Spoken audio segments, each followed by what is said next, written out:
UP के CM Yogi Adityanath ने अभी रिसेंटली एक स्टेटमेंट दिया जहां पर वे बोल रहे थे कि मौलाना शायद भूल चुके हैं कि यूपी में किसका राज है। ये स्टेटमेंट जो था वो किस तरफ जाता हुआ दिख रहा था, ये साफ साफ पता चल रहा था, क्योंकि ये आई लव मोहम्मद का जो पूरा कैंपेन है, ये यूपी में एक शहर कानपुर से शुरू हुआ था बहुत टाइम पहले से। और अब अगर आप देख रहे हैं तो पूरे वेस्टर्न यूपी में इसका एक क्रेज बैठ गया है। इसकी वजह से काफी प्रोटेस्ट भी देखने को मिल रहे हैं। सर आप हमें बताइए कि इस पूरे मैटर की एक बैनर जिसमें आई लव मोहम्मद लिखा है, इसकी वजह से कितना ज्यादा इशू इस टाइम पे वेस्टर्न यूपी को फेस करना पड़ रहा है। देखिए, पहले तो आपने जो सीएम योगी आदित्यनाथ के उस बयान की चर्चा की, ये बयान वाकई में आज भारत के भीतर अगर कोई मुख्यमंत्री दे रहा है, तो आप समझिए कि वो मुख्यमंत्री कितना पावरफुल क्यों नहीं है। ये हम लंबे समय से देखते आए हैं। तुष्टीकरण की राजनीति ने भारत को बहुत बुरी तरह से जकड़ लिया था। खास तौर पर अगर उत्तर प्रदेश की राजनीति को देखें, 2017 से पहले तो तुष्टीकरण की राजनीति का सबसे बड़ा शिकार जो कोई था, वो उत्तर प्रदेश था। योगी आदित्यनाथ का ये बयान आया। इस बयान में योगी आदित्यनाथ ने कहा कि शायद बरेली के मौलाना भूल गए हैं कि उत्तर प्रदेश में किसका शासन है। और जो उन्होंने कहना चाहा कि यूपी में आके शासन किसका है, तो यूपी में जो शासन है, वो शासन है संविधान का और कानून व्यवस्था का, जहां दंगाइयों के लिए, हिंसा करने वालों के लिए, अपराधियों के लिए, दंगे भड़काने वालों के लिए, भड़काऊ भाषण देने वालों के लिए कोई भी टॉलरेंस नहीं है, कोई भी उनके लिए सहानुभूति नहीं है। और यही योगी आदित्यनाथ ने अपने बयान में बताने की कोशिश की। और जो आप चर्चा कर रही हैं आई लव मोहम्मद का, उसका सीधा कनेक्शन योगी आदित्यनाथ के इस बयान से जुड़ा हुआ है, क्योंकि जो मौलवी है, जिस मौलाना की बात योगी आदित्यनाथ कर रहे हैं, वो मौलाना तौकीर रजा है। तौकीर रजा, फिलहाल उन्हें हाउस अरेस्ट किया गया है इस मौलाना को, क्योंकि इस शुक्रवार को जो बरेली में हुआ, उसके पीछे तौकीर रजा का हाथ पाया गया। हुआ क्या, पहले मैं आपको बता देता हूँ। और ये जो आई लव मोहम्मद अचानक आपको भारत में देखने के लिए मिल रहा है, ये पोस्टर बैनर देखने के लिए मिल रहा है, इसकी शुरुआत क्यों हो रही है, इसके पीछे मकसद क्या है, वो मुझे नहीं पता। वो मैं चर्चा करूंगा तो आपके सामने बात आ जाए। लेकिन आप समझिए कि सिर्फ उत्तर प्रदेश नहीं, उत्तर प्रदेश के तो कानपुर से शुरुआत हुई, मामला बरेली पहुंचा, उन्नाव पहुंचा। इसके अलावा आप देखिए हैदराबाद में भी यही तस्वीरें नजर आ रही हैं। गुजरात के गांधीनगर में बीतो हाँ। दिन आई लव मोहम्मद प्रोटेस्ट के दौरान हिंसा हुई। आप समझिए, बहुत संवेदनशील बात कह रहा हूं। गुजरात का गांधीनगर, वहां तक हिंसा पहुंच गई। हैदराबाद में हिंसा हो रही है, कानपुर में हिंसा हो रही है। और आज से पहले भारत में कोई भी आई लव मोहम्मद वाला प्रोटेस्ट या आई लव मोहम्मद वाला कैंपेन देखा नहीं गया।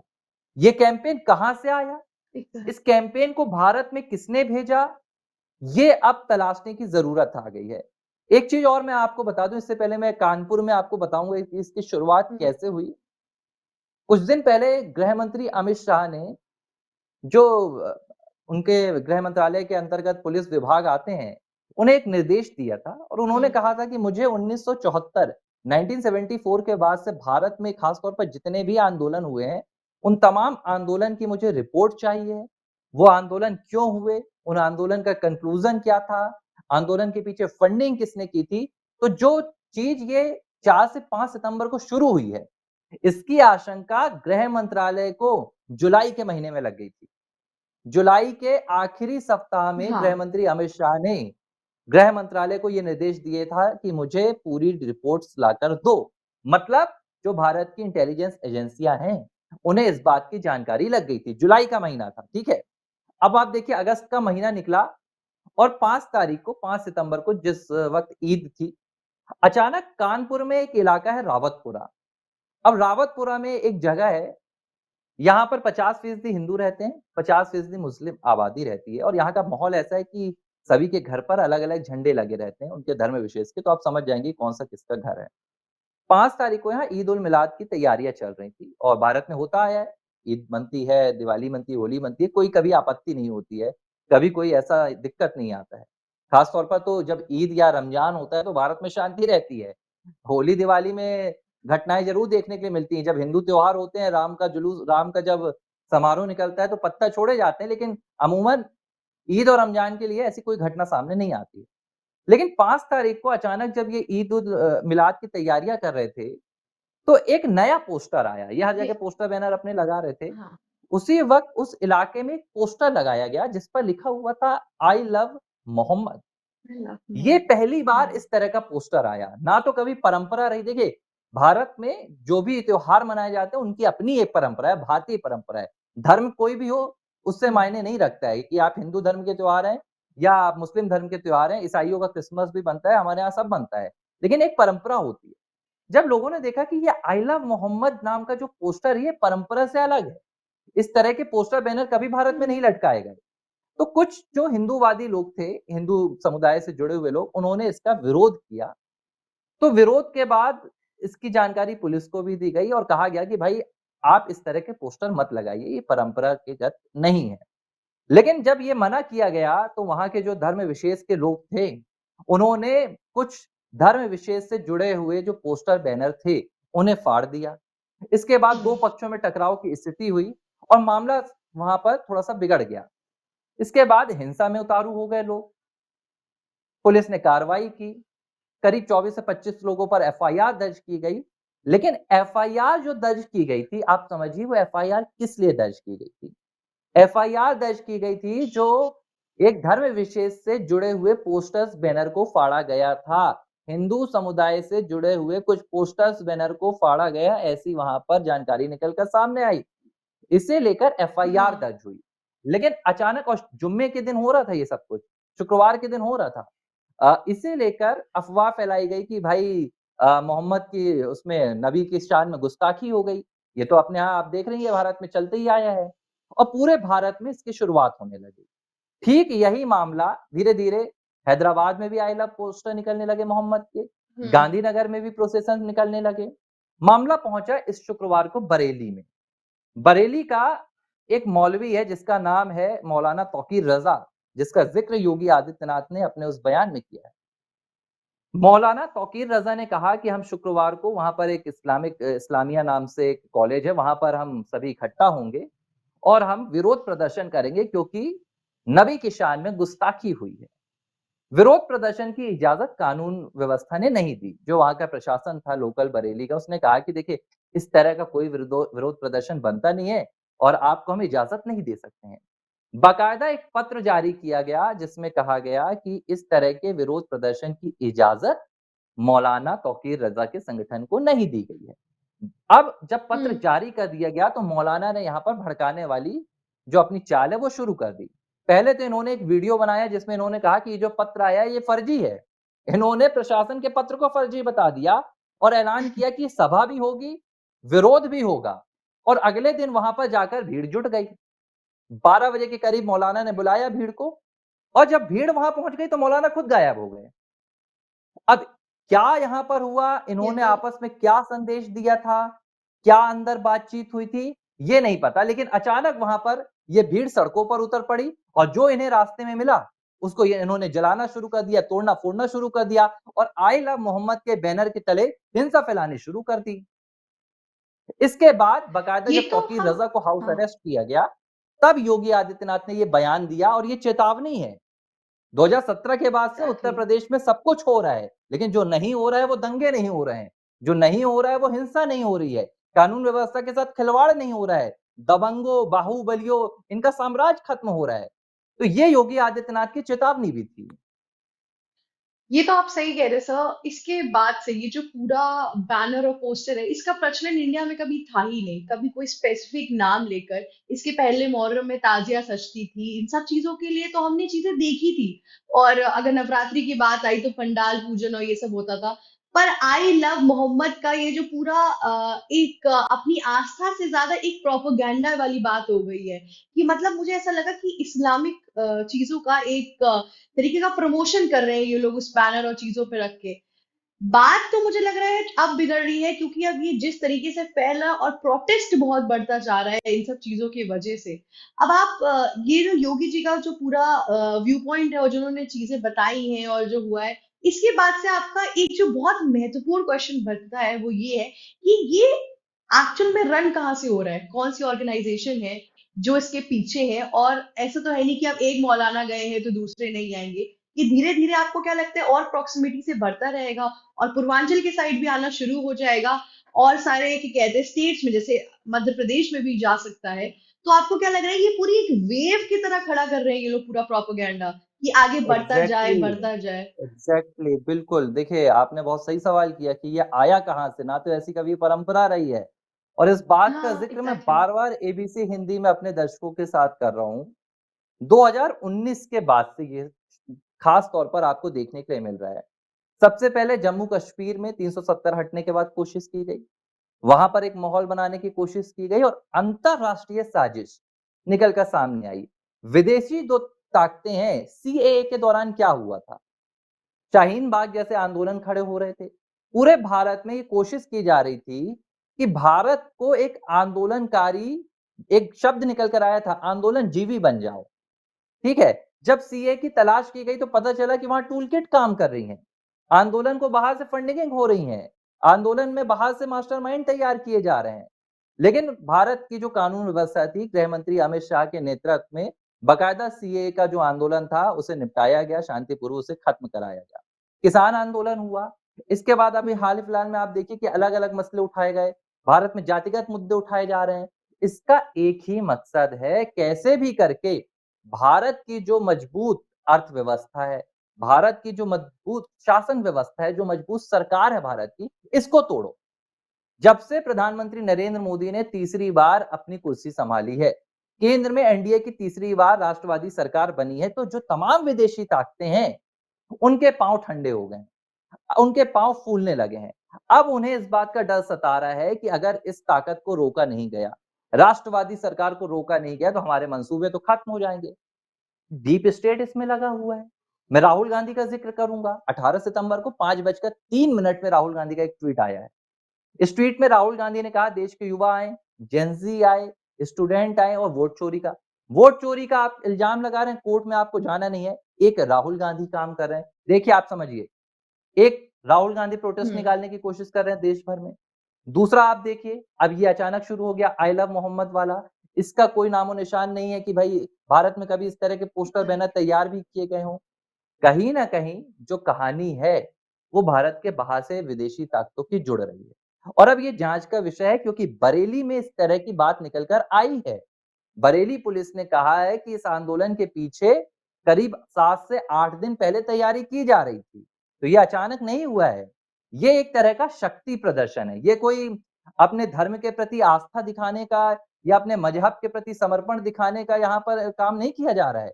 ये एक ताकत दिखाई जा रही है। देखिए, एकत्रित होकर ये बताने की कोशिश की जा रही है कि हमारी ताकत क्या है, जो भारत ने स्वीकार नहीं है। देखिए, भारत, अगर आप मानते हैं कि ये सेकुलर देश है, तो फिर आप अपनी परंपराओं को निभाइए और कानून को मानिए। आप एक विशेष तबके से आकर एक विशेष ताकत का यहाँ पर आप प्रदर्शन नहीं कर सकते हैं। और बार-बार इस बात का नारा लगाना कि हमारे नबी की शान में गुस्ताखी हो गई है। देखिए, गुस्ताखी अगर हुई है तो उसके लिए कानून व्यवस्था है।